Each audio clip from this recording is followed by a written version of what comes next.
RSI stuff is always a little bit tricky because it's got Chris's name attached to it, right? There's always just a little extra pressure.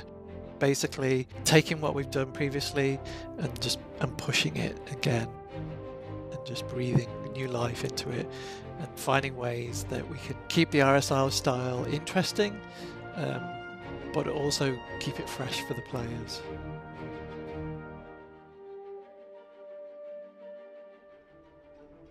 We have a lot of fighters in Star Citizen, and they cover a huge plethora of combat styles.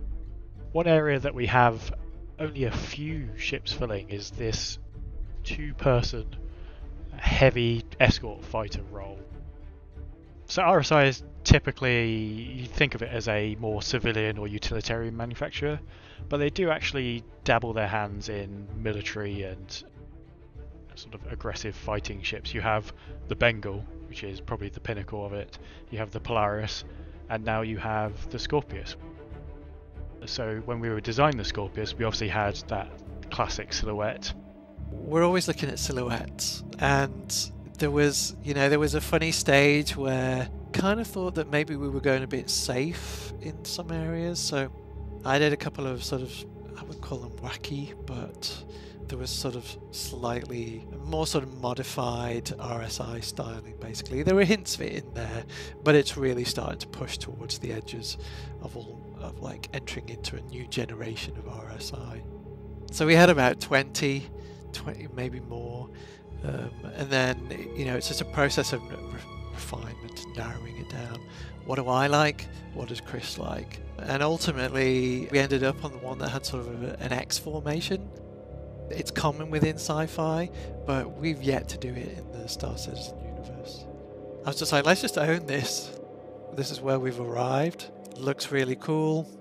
Let's just go for it. The RSI Scorpius is a two-player ship. It has a pilot and a remote turret gunner. They both access the ship via a side ladder, much like some of our other ships.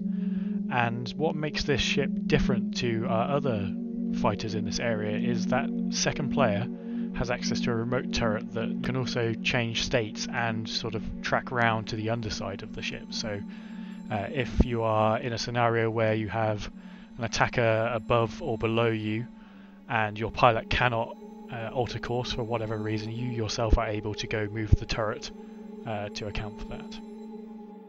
And I think for the fans, it's gonna make a more interesting sort of experience for them. In different situations, you're going to be able to make that call. Where do you want the turret, on the top or the bottom?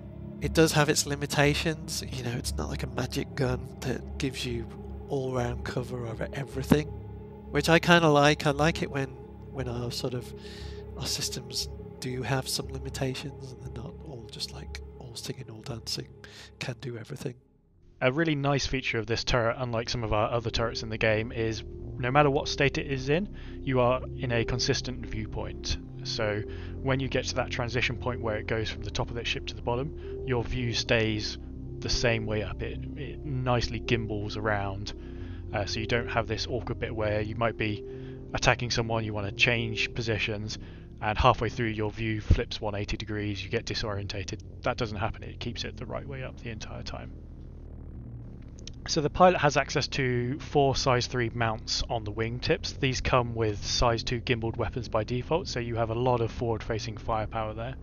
And then you also have 2 missile racks built into the hull, and these come with 4 size 2 missiles by default on each side. So again, it's all about the forward-facing firepower for the pilot, so they can concentrate on just flying and attacking things in their frontal arc. Of course, I'm biased. I think totally the ship fits. I think as we develop these ships over the years, it's always how to push them further, keep players interested, how to keep visual engagement, I guess. It's always a challenge, how to improve and push, almost like a virtual design house, isn't it? So that's always the challenge, but also keep the DNA. You want people who are fans of RSI to feel like, yeah, this is this is hitting the beats yet, but it's also feeling fresh. And I think with, you know, normally we don't have wings on RSI ships. Often it's sort of nacelles and movable parts like that. So this is kind of a hybrid. So it is pushing into new territory. So the Scorpius adds an additional multi-crew ship to the game, and one that really takes the fight to other players. I think it's going to be quite popular in fleet battles. You always need these supporting ships, and we always try and make getting more people in a ship beneficial than having multiple ships. And as we develop and improve upon the multi-crew aspect, I really think that ships like the Scorpius are just going to get stronger and stronger and stronger. The Scorpius is the latest offering from the RSI Applied Innovations group on Killian, and you can learn even more about it tomorrow when it makes its full debut on day 1 of Invictus Launch Week 2951. But up next, it's time for another environmentally themed sprint report. Away we go. Let's start things off by catching up with the current progress on hospitals. In this case, Brentworth in New Babbage, which is currently in final art phase. Now, if you've been following along all quarter, you can see things really starting to come together now, as most of these recent sprints have been full of polish passes on things like more signage coming through, those gurneys and props we saw earlier being placed about, finalization of floor details like the cut-in glass and botanicals underneath, the architecture that's really starting to come through now, floor decals, signage above the doors, and more. I'm glad it looks so good, because with the way I play, I've no doubt hospitals will be my most visited locations. You'll soon be number 2, prison. Moving on to some technical advancements, members of the Planet Tech team are currently in a series of R&D sprints exploring an improved canyon experience for future locations. What you're seeing here isn't an actual planet that's being made for the game, but one of many prototype zoos we've discussed on ISCs in the past. Now, prototype asset zoos like this are a great way to test many different options at once, and the main purpose here is to develop a better way to mitigate the stretching and artifacting that currently occurs when you stretch one of our height maps too high or too steeply. Currently in game, many of our canyon walls are popcorned with smaller rocks to help disguise this and provide a better read overall. But these new tests are designed to add geometry breakup on the surfaces themselves to prevent unsightly stretch marks.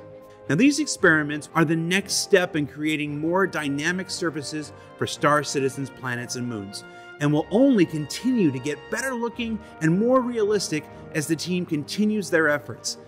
Now, it's been a month since we last looked in on the continuing work building our upcoming colonialism homesteads.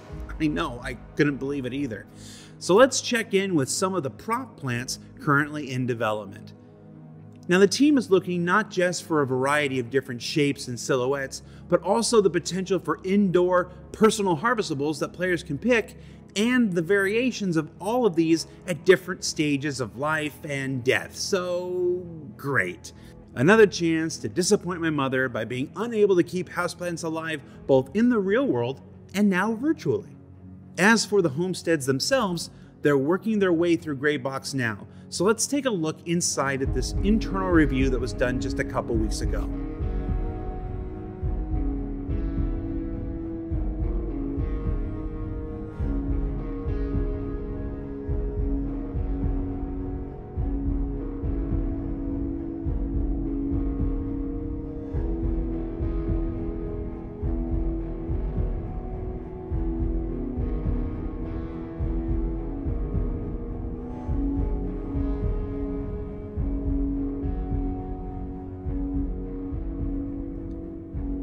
And outside, whoa!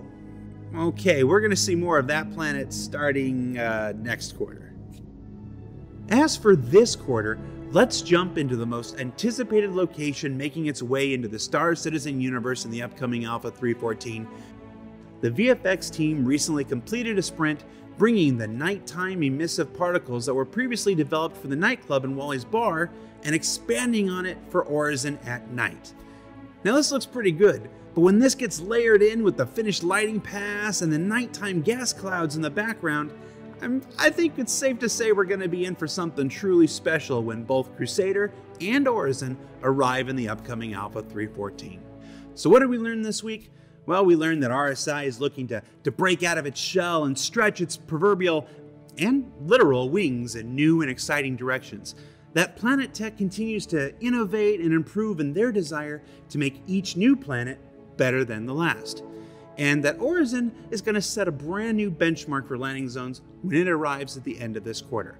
Now, don't forget that Invictus Launch Week officially begins tomorrow, where you can journey through a jumbo javelin, breathe in a behemoth Bengal, and fly nearly every fighter for free. You could say I'm always about abusing alliteration. For Inside Star Citizen, I'm Jared Huckaby. We'll see you all next week.